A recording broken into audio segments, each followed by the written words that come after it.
Hello, everyone. Today, I want to tell you this story about Adidas. The essence of telling this story is for you to learn because nothing is new. Things evolve, but nothing is new.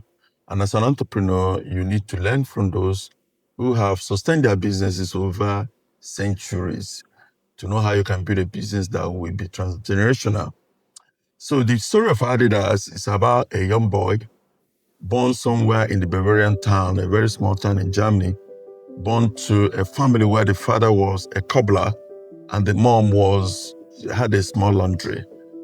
They were a family of about four siblings. He was the last of them. In 1900, he was born, and the father wanted him to be a baker, but he chose to do some other things because he loves sports. Not as if he was so perfect in them, but he likes, moving around to see people, sporting and joining them. But there's one thing he noticed. He noticed that almost all the whole sportmen, the athletes, were wearing the same sportswear, footwear. And they felt, no, there is a change.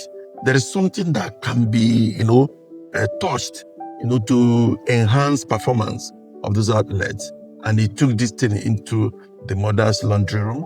And from there, he began to, handmade shoes. Some he put spikes, some he put studs, some he, changing them. And while he was doing that, he was not able to sell. He was manufacturing them. But his brother, after 2 or 3 years, watched what he was doing, his brother Rudolf, and felt, look, Adolf, I need to join you. They named him Adi. So he joined him, and that one had a flair, talking to people, building relationship. They began to build relationship. And they were doing that when they were teenagers, and war broke out. That was the First World War. They were conscripted in the army. They went to the war. They came back again and didn't leave that. They abandoned that drive to set up a company that make footwears. And while they were doing it, something happened. In 1936, there was Olympics. So two of them bravely went to Jesse Owen, the black American who was a sprinter, and handed him the sports shoes at the glare of the whole entire stadium. And the young man used it and was able to win more than about four golds in the Olympics. Though Hitler was sad because he didn't want to he didn't want to see the black person taking the gold. He walked out of the stadium as he was told. But these two young men took risk, but what did he do? He now was able to expand their business. They started selling from 20,000 pairs a year to over 200,000. And they started kitting up, national teams, and they were winning games. And that was exactly what positioned at the what they call the Dassler brothers into what they started doing. They were doing that until another war. That was 1945, Second World War. But something happened, and it was something they couldn't reconcile. An irreconcilable difference between Rudolf and Adi. And, Rudolf was feeling betrayed by Adi, that Adi was the one that, exposed him to be conscripted in the army.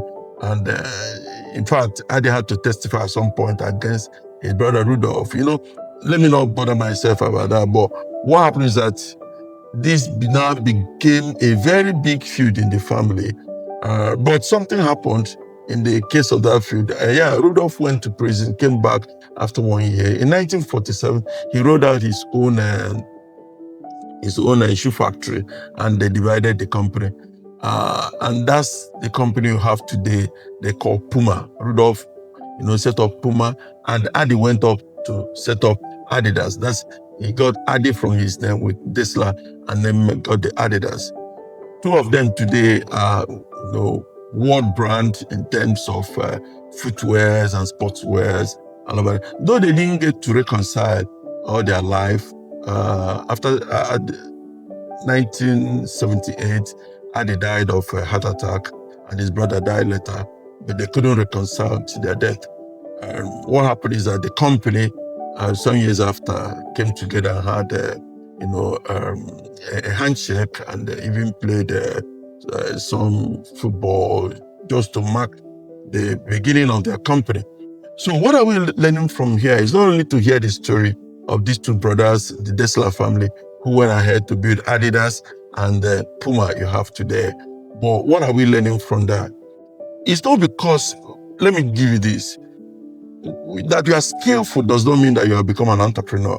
Entrepreneurship is a skill on its own, because entrepreneurship is all encompassing. Yeah, you can do those things, you can produce those things, you are skillful, you can, but to market it, to manage it, to do all kinds of things is another thing on its own. But then what my advice is that, supposing you are an engineer, you are skillful in repairing phone, repairing computers, doing all these things, you might as well want to set up your own, but you will need to be trained on how to manage that establishment. Otherwise, you could get someone who will help you manage it, someone who is also skillful in terms of sales. But the worst is that you manufacture and you're not able to sell. So it's important that you get somebody that arguments. Another thing is that you don't allow personal ego and whatever to come into your business and then thereby scatter what you build over time. These two young men built this business over 30 years. They were so lucky that they sustained by, sustaining Adidas, which outlived them, and the Puma, which outlived them. And do you know that it was after they died that the companies started blowing up, and they're now multi-billion euro businesses, because the people that inherited it, were able to sustain it and take it to another level. But in some crime, that would have been the end of that great idea. Now, another thing I want to say here is that if you got a great idea as a person, you nurture it and stay with it. And great ideas always come by paying good attention to details. Have you noticed that Adolf, paid attention to the kind of footwears people, the sporting people were wearing, and found out that, look, it shouldn't be uniform. A footballer should have a boot, a sprinter should have a spike, they should have different things that will enhance their performance. It was that he leveraged, and it was handmade and making the whole stuff. And that's exactly what positioning where he is. So what is that thing that you're good at doing? What is that thing you want to do? I encourage you to go ahead. Always think, develop those ideas. Never can tell what they will become. And sustain it. Sustainability is one important thing. Most people, they don't sustain it because actually we want to do it all. And that's why most businesses start and they don't see the light of the day. After 5 years, they go down because you can't do all.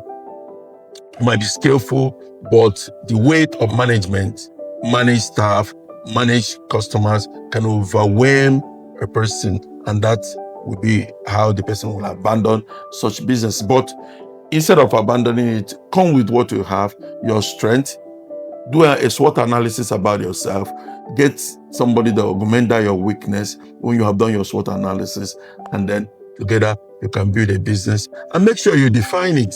Define it very well at the beginning. How do we do this? How do we, have a policy document on your business. That's how you can drive. Don't do it on trust. You can even get the legal documents to make sure there is a good formation from the inception of that business. Thank you very much. Until we meet again.